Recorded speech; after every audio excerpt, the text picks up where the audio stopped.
Better is a word that needs to be quantified, and by using the word better, I mean faster, simpler, and more exciting. I find a lot of videos online talking about Magic through the lens of building their worlds, mostly literature, never really gaming or player experience.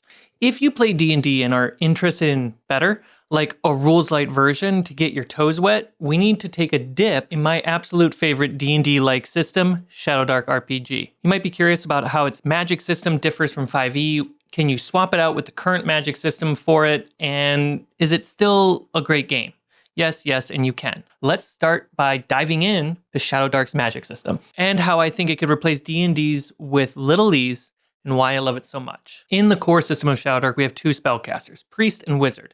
They're technically more in zines, but let's focus on the core book. And if you know D&D or have watched my D&D Magic video, you will know that narrowing it down to just two classes actually doesn't really break the canon of the lore of the Forgotten Realms. The priest in Shadowdark is more of a paladin and a cleric in one, plus some other favorable aspects of warlock in there too, without using the original material from Forgotten Realms. The wizard, on the other hand, is very much the wizard, with a splash of sorcerer mashed in there. The priest uses wisdom for casting spells. The wizard uses intelligence, exactly what you would expect in D&D. There are a lot of similar spells too, like Cure Wounds, Magic Missile, Speak with Dead, and of course, Fireball. But that's kind of where the river splits, because in Shadowdark, there are no spell slots. Instead, you have a spellcasting check. When you want to cast a spell on your turn, it always costs an action. And you declare what spell you want to cast, then you roll a spellcasting check. If you're a priest, that's a wisdom check.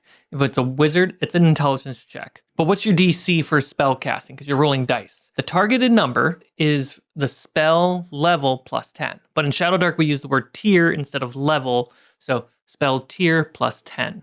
The first level spell, DC 11. If you're familiar with 5e's counterspell, it's the similar idea. You, the caster, are rolling against the power of the spell.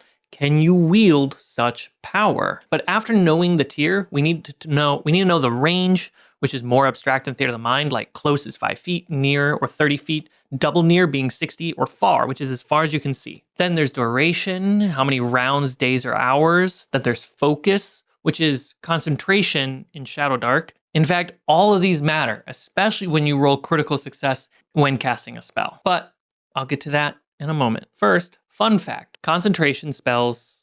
focus spells, they get a spicy upgrade in Shadowdark. You see, instead of rolling concentration when you take damage, your spellcasting check for focus will be when you take damage and at the top of your turn, implying that it's difficult to cast these kind of spells instead of just being a background effect. It really delivers that cinematic experience of you're giving it all she's got. Now, in Shadowdark, spell tiers cap at 5, not 9 like in D&D, but a tier 5 spell is as powerful as a level 9 spell in D&D. So you're going to get more powerful faster at the cost of having lower HP in the system. Also, there are no cantrips in Shadowdark, no free spells basically. But what happens when you roll failure on a spellcasting check? And it's important to remember that in Shadowdark, you have no bonus actions or reactions. So if you are a wizard and you succeed at casting Fireball, there's no dex save, no dex check to reduce the damage. Depending on what you do with the spell, it might indirectly lead to a dex check or a strength check or whatever. But no one can just check or save against the spell. The Fireball was casted as intended. But now let's talk about what happens if you actually fail a spellcasting check. If you fail a spellcasting check, the spell isn't cast, you actually lose the ability to cast that spell until you take a rest or a long rest as in D&D, and that's about it. It kind of replaces the spell slot ability right there, which means you can be lucky enough to recast Fireball all day long, or you could lose Fireball right away. It's definitely a far more gambling-like experience, which incentivizes you to invest in your spell casting through leveling up, learning from teachers, or using magical items, or clever bargaining with the DM. But things get a lot crazier when you start considering critical successes and critical failures. In D&D, a critical success for a weapons attack or spells attack are basically the same. You roll double the damage die. I find most people use variant rules for this, like max damage plus, But critical success only happens on spells with spell attacks, not spell saves. So there's no critical success for a fireball in D&D. I do homebrew that if you roll a nat 1 on the saving throw for a fireball, that's a critical success for fireball. If you roll a nat 1 in D&D, you miss. Mechanically, it's the same thing as not meeting the AC or beating the AC. Unless you dive into one sorcerer subclass, wild magic, where after you cast a spell, you roll another d20, and then if you roll a 1, you roll on the wild magic. I believe that's how it works. But in Shadowdark, no spell is considered an attack. In fact, 1s and 20s, natural 1s and natural 20s, actually mechanically do something different for magic than weapons. If you critically succeed on a weapon attack, you double your damage, just like in D&D.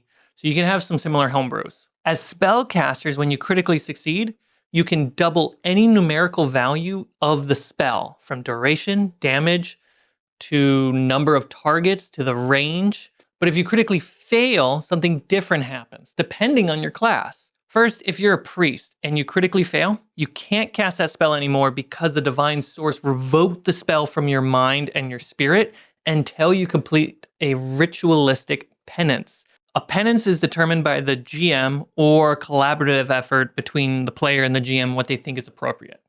It can be a holy quest, a ritual atonement, or a material sacrifice, or honestly, a heroic act.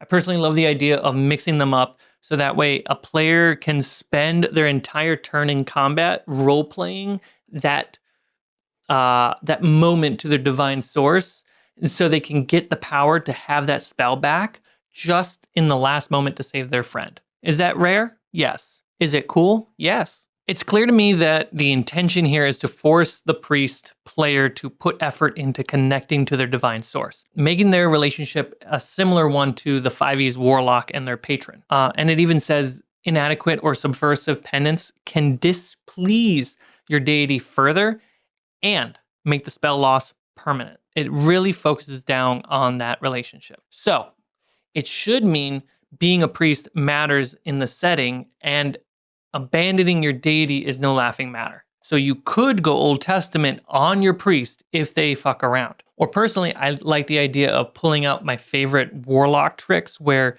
if the priest now opens the door for other divine sources, other deities, even dark ones, to try to come and convert them, snatch them up for not being as devoted enough to their other one, they could go to the dark side. Now, wizards are different.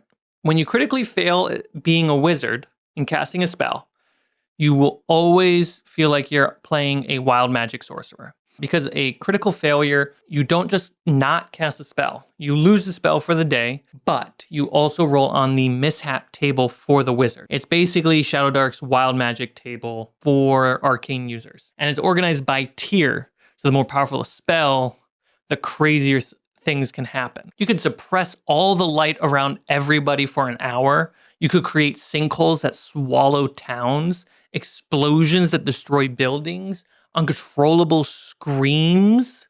You could open a gate to another world right in front of you, changing the campaign forever. Or you could even be forced to roll twice on the table and have 2 results at once. Sure, some of these things are super dangerous, but this is perfect for homebrew. Make your own Mishap tables if you want to change the tone. Make it fit your grim dark game, your lighthearted game, Cowboys in Space, Pulp Fiction, Mamma Mia, Candyland, or just make it more druidic. But you could also roll above the spell DC all fucking night and kill the BBG with endless fireballs. It's pretty great. But there are 3 other casters at the time of recording this. One is the Witch, a charisma-based spellcaster, and everything about this class is perfect for Halloween. From having a familiar speaking to demons, having its own evil mishap table, and broomsticks and curses. Another spellcaster is the Seer, being able to utilize what's basically heroic advantage in the form of divination, giving themselves and their allies advantage for seeing destiny, getting omens. And I personally just mix the Seer and the priest together for my own setting because the spells are so cool and they feel like priest spells for my setting. put them together, and now the priests are way cooler. And finally, there's the bard, who in fact is actually not a spellcaster. I lied. They're an intention whore who gets the ability to use weapons, armor, and is really great at distracting people. They're more of a magic dabbler than a full caster, allowing them to use magical items like scrolls and wands, which fighters and thieves can't use. Sure, fighters and thieves can use magical swords and armor, but that's it. When it comes to items that a wizard needs to be around to use, or a priest, the bard is perfect for that. But that's everything you need to know about magic mechanically in Shadowdark, at least for now. So hit subscribe and I'll see you in the next video. Have a great rest of your day, afternoon, evening, and of course, good night.